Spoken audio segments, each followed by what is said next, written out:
శ్రీ పితామహ పత్రిసారి యొక్క దివ్య చైతన్యంతో కనెక్ట్ అవుతూ జగద్గురువైన శ్రీకృష్ణ పరమాత్మ యొక్క శక్తి స్థితి జ్ఞానాలను తీసుకుంటూ గ్రాండ్ మాస్టర్ అద్భుతమైన శివ పార్వతుల శక్తిని జ్ఞానాన్ని చక్కగా అర్థం చేసుకునే ప్రయత్నం చేద్దాం మాస్టర్స్.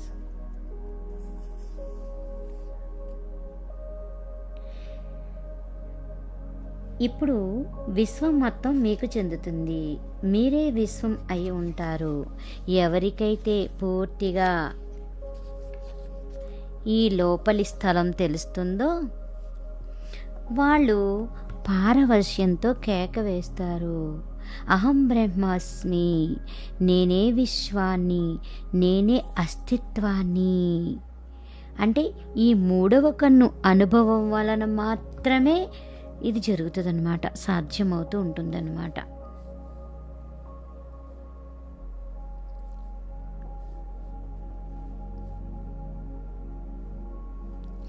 అయితే ఈ లోపల చోటు గురించి ఎరుక కలిగినప్పుడు అతను అరవటం మొదలు పెడతాడు, నేను దేవుడిని అని. ఇండియాలో అయితే అతను పూజింపబడే ఉండేవాడు. ఎందుకంటే ఎవరైతే ఈ మూడవ కన్ను లోపలి స్థానాన్ని తెలుసుకుంటారో అలాంటి చాలామంది వ్యక్తులు భారతదేశానికి తెలుసు.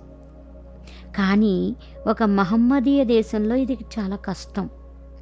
మన్సూర్ నేను దేవుడిని అన్నల్ హక్ అన్న ఈ ప్రతిపాదన అధార్మికతంగా తీసుకోబడింది. ఎందుకంటే మనిషి దేవుడు ఒక్కరే అవ్వగలరు అన్న దానిని మహమ్మదీయత ఊహించలేదు. మనిషే సృష్టింపబడినవాడు, భగవంతుడు సృష్టికర్త. కాబట్టి సృష్టింపబడినవాడు సృష్టికర్తలా ఎలా అవ్వగలడు? కావున మన్సూర్ ఉవాచ ఏంటంటే నేను దేవుడిని అన్నది అర్థం చేసుకోబడలేదు అక్కడ. అలాగా అతను హత్య చేయబడ్డాడు. కానీ అతను చంపబోతున్నప్పుడు, హత్య చేయబోతున్నప్పుడు అతను నవ్వాడు. అందుకని ఎవరో అడిగారు, మన్సూర్ నువ్వెందుకు నవ్వుతున్నావు అని. మన్సూర్ ఇలాగ అన్నాడని చెప్పబడింది, నేను నవ్వుతున్నాను ఎందుకంటే మీరు నన్ను చంపట్లేదు, మీరు నన్ను చంపలేరు, మీరు శరీరం వలన మోసగింపబడుతున్నారు. కానీ నేను ఈ శరీరాన్ని కాను, నేను ఈ విశ్వాన్ని సృష్టించిన వాడిని. ఈ మొత్తం విశ్వాన్ని ఆరంభంలో కదిలించింది ఏదైతే ఉందో అది నా వేలు తప్ప మరేమి కాదు అని చెప్పారన్నమాట మన్సూర్. భారతదేశంలో అతను సులువుగా అర్థం చేసుకోబడి ఉండేవాడు. ఈ భాష శతాబ్దాల తరబడి తెలిసి ఉన్నదే. ఈ లోపలి స్థానం తెలిసినప్పుడు అంటే మూడవ కన్ను తెరుచుకున్నప్పుడు ఈ క్షణం వస్తుందని మాకు తెలుసు. అప్పుడు ఎవరైనా సరే కేవలం పిచ్చి వాళ్ళైపోతారు. ఈ తెలుసుకోవడం ఎంత రూఢి అయినది అంటే, ఒకవేళ మీరు ఒక మన్సూరిని చంపినా సరే అతను వాచని మార్చడు. ఎందుకంటే వాస్తవానికి అతనికి సంబంధించినంత వరకు అతన్ని మీరు చంపలేరు. ఇప్పుడు అతను మొత్తం అంతా తానే ఉన్నాడు. అతన్ని వినాశనం చేయటానికి ఎవరికీ వీలు ఉండదు. మన్సూర్ తర్వాత మౌనంగా ఉండడం మంచిది అని సూఫీలు నేర్చుకున్నారు.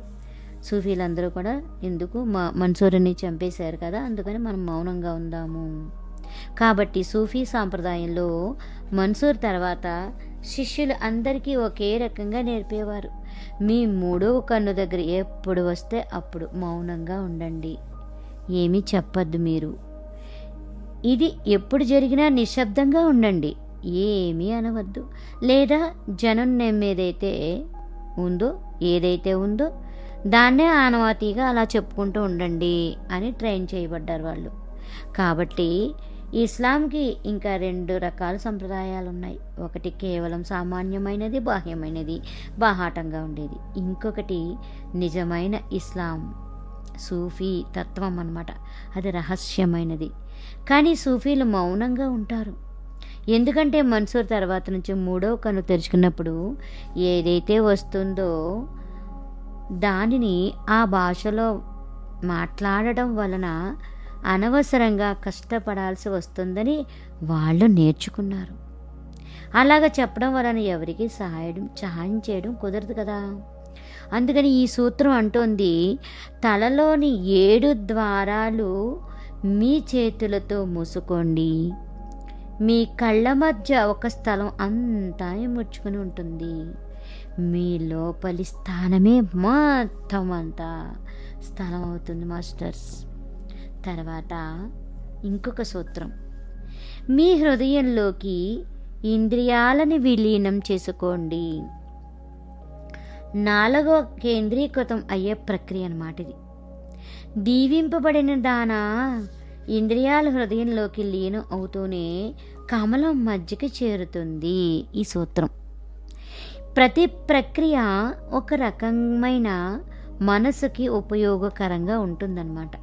మనం చర్చించిన ఈ ప్రక్రియ 3వది, తలలో ద్వారాలు మూసివేయడం. ఇది చాలామంది చేత వాడబడుతుంది. ఇది చాలా సామాన్యమైనది, ఎంత మాత్రమూ ప్రమాదకరం కాదు.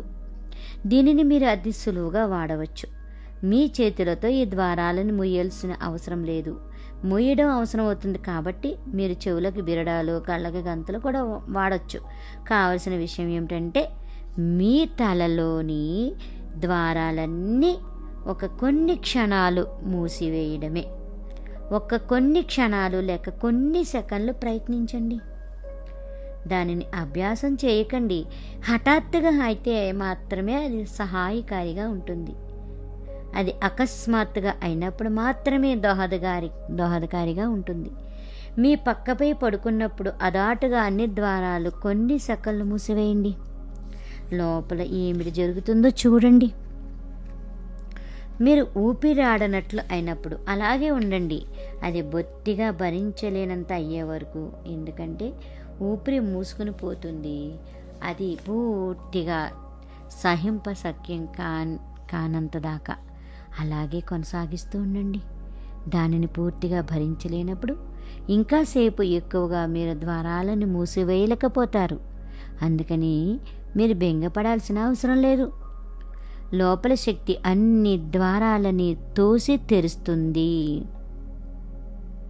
కాబట్టి మీకు సంబంధించినంత వరకు అలాగే కొనసాగండి.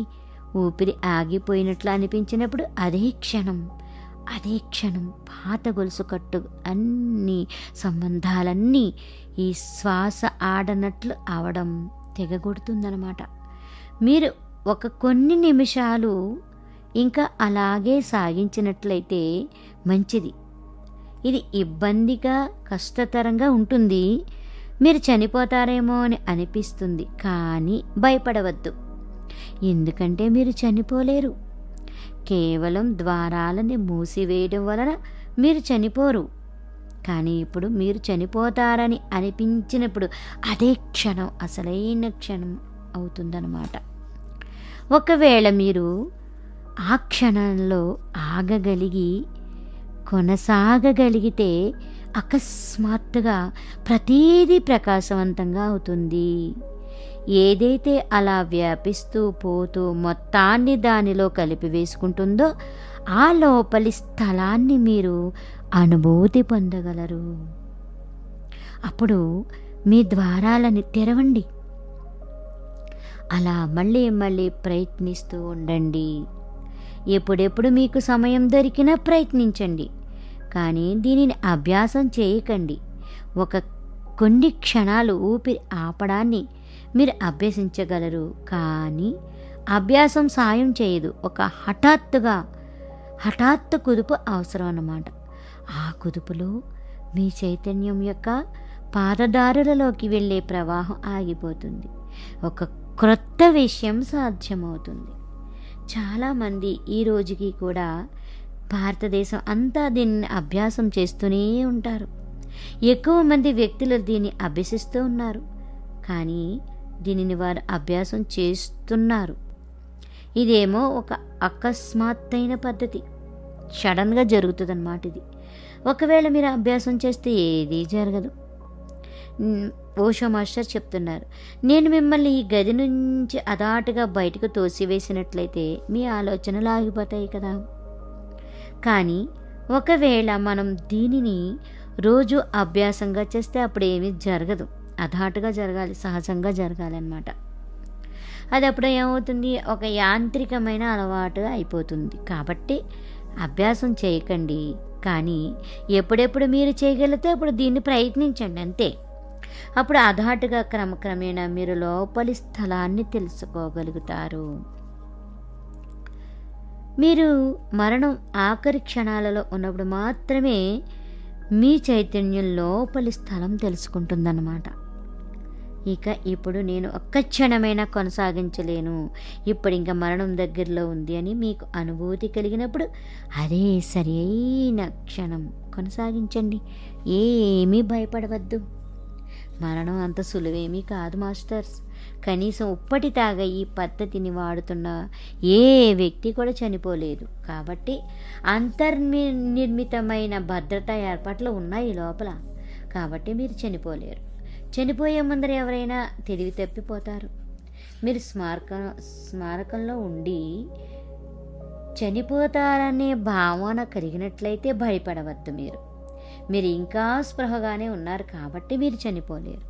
ఒకవేళ మీరు అపస్మారకంగా అయితే అప్పుడు మీ శ్వాస ఆడడం మొదలవుతుంది. అప్పుడు మీరు దానిని నివారించలేరు. కాబట్టి మీరు చెవి బిరడాలు వగైరాలు వాడవచ్చును, చేతులు అవసరం లేదు. ఒకవేళ మీరు తెలివి తప్పిపోతున్నారు అని అనిపిస్తే చేతులు వదిలి అయ్యి తనకి తానే జీవన క్రియ తిరిగి పునరుద్ధరింపబడుతుంది. అందుకొరకు మాత్రమే చేతులను వాడడం జరుగుతుందన్నమాట. చెవులకి బిరడాలు, కళ్ళకి గంతలు మీరు వాడవచ్చు, కానీ ముక్కుకి నోరికి ఇలాంటి బిరడాలు వాడకూడదు. ఎందుకంటే అది ప్రమాదకరం అవుతుంది. కాబట్టి కనీసం ముక్కు రంధ్రాలు తెరిచే ఉండాలి. దానిని మీ చేతులతో మూయండి. మీరు నిజంగా తెలివి తప్పిపోతున్నప్పుడు చేతులు వాటంతట అవే వదులుగా అయ్యి శ్వాస లోపలికి రావడం అనేది జరుగుతుందన్నమాట. కాబట్టి ఓ అంతర్నిర్మితమైన భద్రతా ఏర్పాట్లు ఉంటాయి. అందుకని చాలామంది చేత ఈ పద్ధతి వాడబడుతుంది. ఎవరికైతే బాగా అభివృద్ధి పొందిన హృదయం ఉంటుందో, ఎవరైతే ప్రేమిస్తారో, భావుకత తరహా వారో, భావస్పందన కలిగిన వారో, అలాంటి వారికి ఈ 4వ పద్ధతి ఉంది. దీవింపబడిన దానా, ఇంద్రియాలు హృదయంలోనికి లీనం అవుతూనే కమలం మధ్యకి చేరిపోతుందన్నమాట. ఈ పద్ధతి హృదయ సంబంధిత వ్యక్తుల చేత మాత్రమే వాడబడాలి. అందుకని హృదయ అనుస్థాపన వ్యక్తి అంటే ఏమిటో అర్థం చేసుకోండి. అప్పుడు ఈ పద్ధతిని అర్థం చేసుకోవచ్చు. ఎవరైతే హృదయ అనుస్థితి వ్యక్తిలో ప్రతి విషయం వారికి హృదయంలోకే దారితీస్తుంది, ప్రతి సంగతి కూడా. ఒకవేళ మీరు అతనిని ప్రేమిస్తే అతని తల కాకుండా అతని హృదయం మీ ప్రేమని అనుభూతి పొందగలదు. ఒక మేధస్సు అనుస్థిత వ్యక్తి అతను ప్రేమిస్తున్నప్పుడైనా సరే అతను దానిని మేధాపరంగా తలలోనే అనుభూతి పొందగలడు. అతను దాని గురించి ఆలోచిస్తాడు. అతను దాని గురించి ప్రణాళిక వేస్తూ ఉంటాడు. అతని ప్రేమ అయినా సరే మనస్సు యొక్క ఉద్దేశపూర్వకమైన ప్రయత్నం అయిపోతుందన్నమాట. ఒక భావుకత తరహా వారు తర్కం లేకుండా ఉంటారు. అంటే హృదయానికి దాని సొంత కారణాలు దానికి ఉంటాయనుకోండి, కానీ అది తర్కం లేకుండా ఉంటుంది. హృదయంతో తర్కం ఉండదు, మేధస్సుతో తర్కం ఉంటుందన్నమాట. ఒకవేళ మిమ్మల్ని ఎవరైనా మీరు ఎందుకు ప్రేమిస్తున్నారు అని అడిగితే ఎందుకనో మీరు చెప్పగలిగితే అప్పుడు మీరు ఒక మేధా అనుకూలను అయిన వ్యక్తి అయి ఉంటారనమాట. మీరు నాకు తెలియదు, నేను కేవలం ప్రేమిస్తాను అని చెప్పినట్లయితే మీరు ఒక హృదయం అనుస్థితి అయిన వ్యక్తిగా ఉంటారు. ఒకవేళ ఒకరు అందంగా ఉన్నారు అందుకని మీరు ప్రేమిస్తున్నారని చెప్పినా సరే అది ఒక కారణం అవుతుంది. ఒక హృదయ అనుస్థాపన వ్యక్తికి ఒకరు అందంగా ఉంటారు. ఎందుకని అంటే తాను అతనిని ప్రేమిస్తున్నాడు కనుక. మేధ అనుస్థిత వ్యక్తి ఎవరిని అయినా ఎందుకు ప్రేమిస్తాడు అంటే అతను లేక ఆమె అందంగా ఉన్నారు కనుక. ముందర కారణం వస్తుంది, తర్వాత ప్రేమ దానిని అనుసరిస్తుంది. హృదయ అనుకూలను వ్యక్తికి తొలుత ప్రేమ, తర్వాత తక్కిన ప్రతిదీ దానిని అనుసరిస్తుంది. అంటే ఇక్కడ హృదయపరంగా ప్రేమ ఉన్నప్పుడు ఆ భావుకత తరహా వారు హృదయంలో కేంద్రీకృతమై ఉంటారు కనుక ఏదేది జరిగినా అది అతని హృదయాన్ని తాకుతుంది. మిమ్మల్ని మీరు గమనించుకోండి. మీ జీవితంలో అనుక్షణము చాలా సంగతులు జరుగుతూ ఉంటాయి. అవి మిమ్మల్ని ఎక్కడ తాకుతున్నాయి? మీరు వెళ్తూ ఉంటారు, వీధిలో ఒక ముష్టివాడు వెళ్తూ ఉంటాడు. ఆ ముష్టివాని చేత మీరు ఎక్కడ సృజింపబడతారు? మీరు ఆర్థిక పరిస్థితుల గురించి ఆలోచించడం మొదలుపెట్టారా?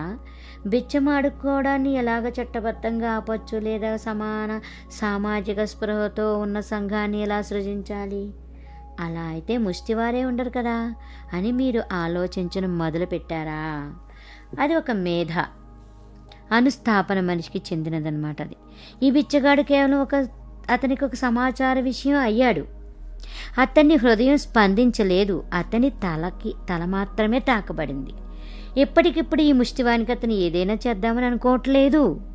అతను కమ్యూనిజం కోసం భవిష్యత్తులో ఎప్పుడో ఎక్కడో ఏదో పరిపూర్ణమైన ఆశాజనకమైన ఊహాలోకం కొరకు ఏదో ఒకటి చేస్తాడు. అతను తన జీవితం అంతా అంకితం చేస్తాడు. కానీ ప్రస్తుతం ఇప్పటికిప్పుడు అతను ఏమీ చేయలేడు, ఎందుకంటే మేధతో ఉన్నాడు కనుక. మనసు ఎప్పుడు భవిష్యత్తులో చేస్తుంది, హృదయం ఎప్పుడు ఇప్పుడే ఉంటుంది, ఇక్కడే జరుగుతూ ఉంటుందన్నమాట. ఒక హృదయ అనుస్థిత మనిషి ఆ ముష్టివానికి ఇప్పుడే ఏదో ఒకటి చేస్తాడు, హృదయంతో ఉన్నవాడనమాట. ఆ బిచ్చగాడు ఒక వ్యక్తి, కానీ సమాచార విశేషం కాదు, కానీ ఒక మేధతో ఉన్నవాడు. అనుస్థాపన వ్యక్తికి ఈ ముష్టివాడు కేవలం ఒక గణిత సంబంధిత చిహ్నంగా ఉంటాడు. అతనికి అడుక్కోవడం ఎలాగా ఆపాలన్నదే సమస్య. ఈ ముష్టివాడు ఎలా సాయం పొందుతాడు అన్నది కాదు ఇక్కడ, దీన్ని ఆపాలన్నదే. మేధతో ఉంటాడు కనుక అది అప్రస్తుతం. కాబట్టి మిమ్మల్ని కేవలం గమనించుకోండి. చాలా పరిస్థితులలో మీరు ఎలా పని చేస్తారో పరిశీలించుకోండి. ఫస్ట్ మీరు హృదయానికి చెందినవారా, లేదా మీరు మేధస్సుకి సంబంధించినవారా అని తెలుసుకోవాలి. ఫస్ట్ మీరు ఒక హృదయ అనుస్థాపనం వ్యక్తి అని భావించినట్లయితే మీకు ఈ పద్ధతి అతి సహాయకారిగా ఉంటుంది. కానీ ప్రతి ఒక్కరూ తమని తాము హృదయ అనుకూలనం వ్యక్తి అని వారు మోసగించుకోవడానికి ప్రయత్నిస్తూ ఉంటారు అని బాగా తెలుసుకోండి. ప్రతి ఒక్కరూ తాము అతిగా ప్రేమమయ వ్యక్తి అని, ఒక భావుకత తరహా వారు అని అనుకోవడానికి ప్రయత్నిస్తూ ఉంటారు. ఎందుకంటే ప్రేమ ఎలాంటి ఒక మౌలికమైన అవసరం అంటే, ఎవరైనా తమకి ప్రేమ లేదని తెలుసుకున్నట్లయితే వారు ఇంక సుఖంగా ఉండలేరు. కాబట్టి ప్రతి ఒక్కరూ దీనినే ఆలోచిస్తూ నమ్ముతూ ఉంటారన్నమాట. కానీ నమ్మకం లాభం లేదు, అది నిష్పక్షపాతంగా గమనించాలి. మీరు వేరే ఇంకెవరిని అయినా గమనిస్తున్నారా అన్నట్లు ఉండి అప్పుడు నిర్ణయించండి. ఎందుకంటే మిమ్మల్ని మీరు మోసగించుకోవాల్సిన అవసరం ఏమీ లేదు. అది ఏ సహాయము కాదు.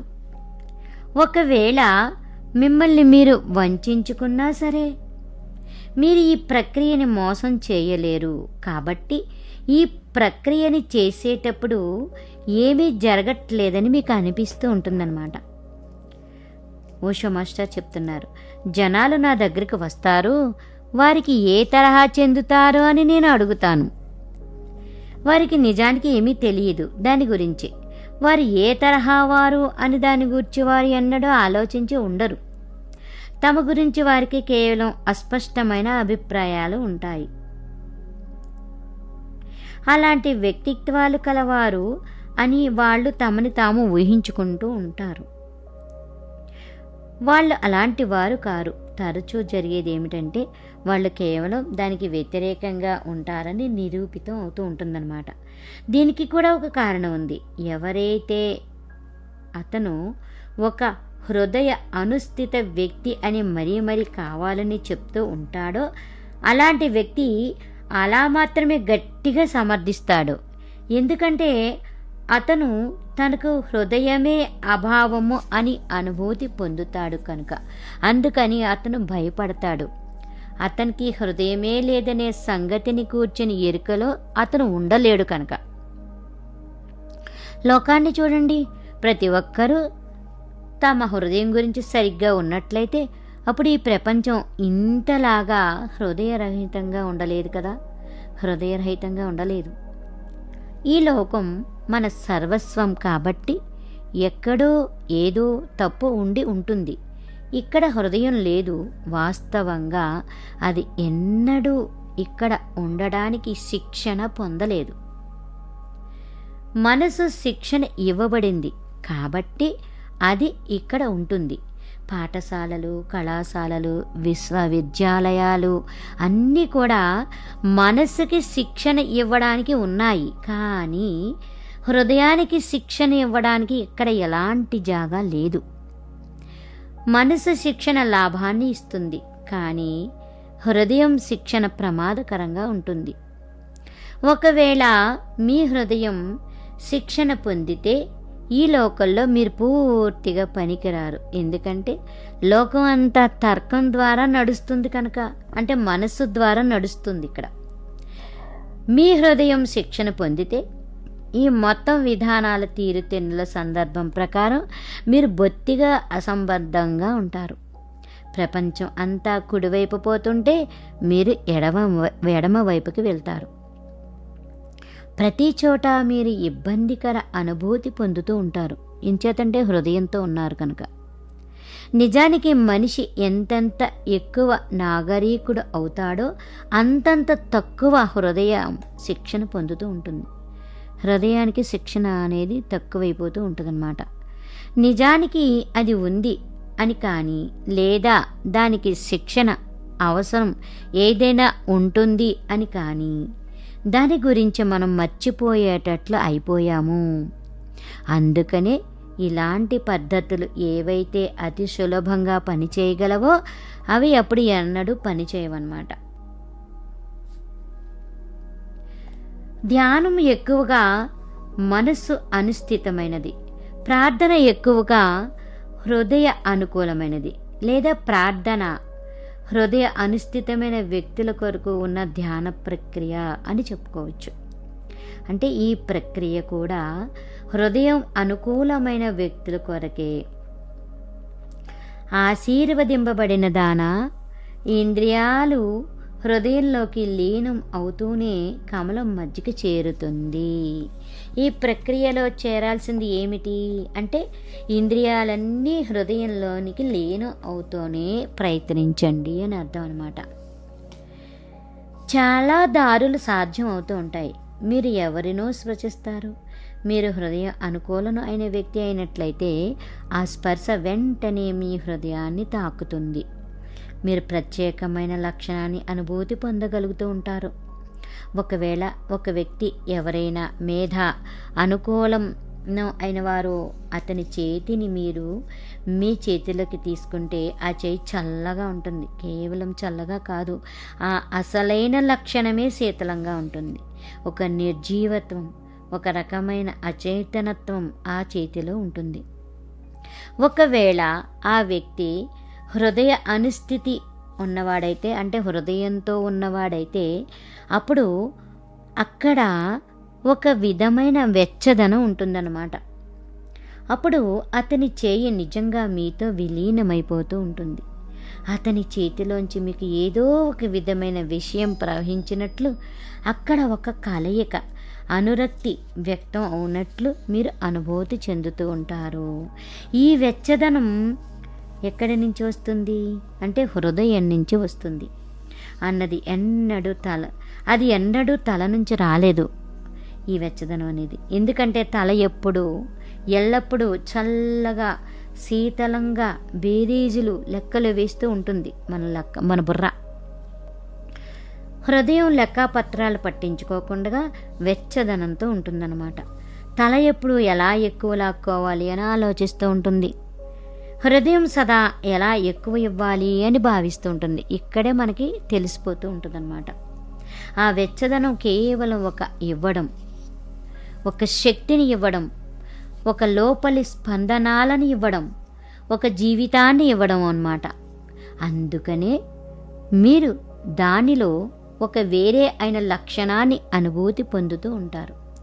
ఒకవేళ ఆ వ్యక్తి మిమ్మల్ని నిజంగా కౌగిలించుకుంటే మీరు అతనితో ఒక గాఢమైన సంగమాన్ని అనుభూతి పొందుతారు. అందుకని తాకండి, కళ్ళు మూసుకోండి, దేన్నైనా తాకండి. మీ ప్రేయసిని లేదా మీ ప్రియుడిని లేదా మీ తల్లిని లేదా మీ బిడ్డని, మీ స్నేహితుని లేదా ఒక చెట్టుని లేదా ఒక పువ్వుని, కేవలం నేలని తాకండి. హాయిగా కన్నులు మూసుకొని మీ హృదయం నుంచి నేలకు లేదా మీ ప్రేమికులకు భావాన్ని తెలుపుతున్నట్లుగా అనుభూతి చెందండి మాస్టర్స్. మీ చేయి కేవలం బార్లా తెరిచి చాచని మీ హృదయంలా నేలని తాకుతున్నట్లు అనుభూతి పొందండి. ఆ స్పర్శ తాలూకు భావన హృదయానికి చెందిన దానిలాగా ఉండనివ్వండి. మీరు సంగీతాన్ని వింటున్నారు, తల నుంచి దానిని వినకండి. మీ తలని కేవలం మర్చిపోయి మీరు తలకాయ లేని వారిలాగా భావించండి. అసలు అక్కడ తల అన్నదే లేదేమో అన్నట్లుగా. మీ పడుకునే గదిలో తలకాయ లేని మీ ఫోటో ఒకటి ఉంటే మరీ మంచిది. దానిపై ఏకాగ్రత ఉంచండి. మీ తల లేకుండా ఉన్నారు, తల రావడానికి ఒప్పుకోకండి. సంగీతం వింటున్నప్పుడు దానిని హృదయం నుంచి వినండి. సంగీతం మీ హృదయంలోకి వస్తున్నట్లుగా అనుభూతి చెందండి. మీ హృదయం దానితో అనుకంపిస్తున్నట్లుగా భావించండి. మీ ఇంద్రియాలు తలలో కాకుండా అంటే బుర్రలో కాకుండా హృదయంతో సంయుక్తం అయ్యేట్లు ఉండండి మాస్టర్స్. దీనిని అన్ని ఇంద్రియాలతో ప్రయత్నించండి. ప్రతి ఇంద్రియము హృదయంలోనికి వెళ్ళి దానిలో విలీనం అయినట్లుగా ఎక్కువగా, మరింత ఎక్కువగా అనుభూతి చెందండి. అప్పుడు దీవింపబడిన దానా ఇంద్రియాల హృదయంలోకి లీనమవుతూనే కమలం మధ్యకి చేరుతుంది. అంటే హృదయమే కమలం. ప్రతి ఇంద్రియము కేవలం కమలం యొక్క ద్వారాలు మాస్టర్స్. కమలం పూరేకులు అయి ఉంటాయి. తొలుత మీ ఇంద్రియాలని హృదయానికి సంబంధించేట్లుగా ప్రయత్నించండి. రెండవది, ప్రతి ఇంద్రియము హృదయంలో లోతుల్లోకి వెళ్ళిందని, దానిలో లీనమైపోయిందని సదా ఆలోచిస్తూనే ఉండండి. ఈ రెండు విషయాలు ఏర్పడ్డాక అప్పుడు మాత్రమే మీ ఇంద్రియాలు మీకు సహాయం చేయటం మొదలు పెడతాయి. అవి మిమ్మల్ని హృదయానికి వెళ్ళేటట్లు చేస్తాయి. మీ హృదయం ఒక కమలంగా అవుతుంది. ఈ హృదయ కమలం మీకు ఒక కేంద్రీకృత తత్వాన్ని ఇస్తుంది. ఒకసారి మీకు హృదయ కేంద్రం తెలిస్తే నాభి కేంద్రం వద్దకు పడిపోవడం అతి సులువవుతుంది. ఈ సూత్రం దీనిని కూడా ప్రస్తావించదు. ఆ అవసరం కూడా లేదు మాస్టర్స్. ఒకవేళ మీరు నిజంగా హృదయంలో పూర్తిగా లీనమైపోతే తర్కం పని చేయడం ఆగిపోతుంది, బుర్ర పని చేయడం ఆగిపోతుంది. అప్పుడు మీరు క్రిందకి పడిపోతారు. అప్పుడు హృదయం నుండి నాభి వైపుకి వెళ్ళే ద్వారం తెరుచుకుంటుంది. తల నుంచి అయితే మటుకు నాభి వైపుకి వెళ్ళడం కష్టం. లేదా మీ రెండిటి మధ్య అంటే తలకి హృదయానికి మధ్య ఉంటే అప్పుడు కూడా నాభి వైపుకి వెళ్ళడం కష్టమైపోతుంది. ఒకసారి మీరు నాభిలో లీనమైపోతే అకస్మాత్తుగా మీరు హృదయాన్ని దాటి ఆవలకి పడిపోతారు. ఏదైతే మౌలికమైందో అస్సలైనదో ఆ నాభి కేంద్రంలోకి మీరు వెళ్ళి పడిపోతారు. అందుకని ప్రార్థన సహాయం చేస్తుంది. అందువలననే జీసస్ ప్రేమే దైవము అని అన్నాడు. అది టంచన్గా సరికాదు, కానీ ప్రేమ ద్వారం అవుతుంది. ఒకవేళ మీరు గాఢంగా ప్రేమలో ఉంటే ఎవరితోనైనా, అది ఎవరైనా పర్వాలేదు, ప్రేమ కావాల్సినది. ప్రేమ ఎవరిని ఉద్దేశించి అన్నది ముఖ్యం కాదు. మీరు ఎవరితోనైనా లోతైన ప్రేమలో ఉంటే, ఎంత ప్రేమగా ఉంటే అక్కడ మేధస్సు నుంచి ఎలాంటి సంబంధము ఉండనంత గాఢంగా ఉండాలి. ఒకవేళ కేవలం హృదయమే పని చేస్తుంటే అప్పుడు మీ ప్రేమే ప్రార్థన అవుతుంది. మీ ప్రేయసి లేదా మీ ప్రియుడు దైవంగా మారిపోతారు.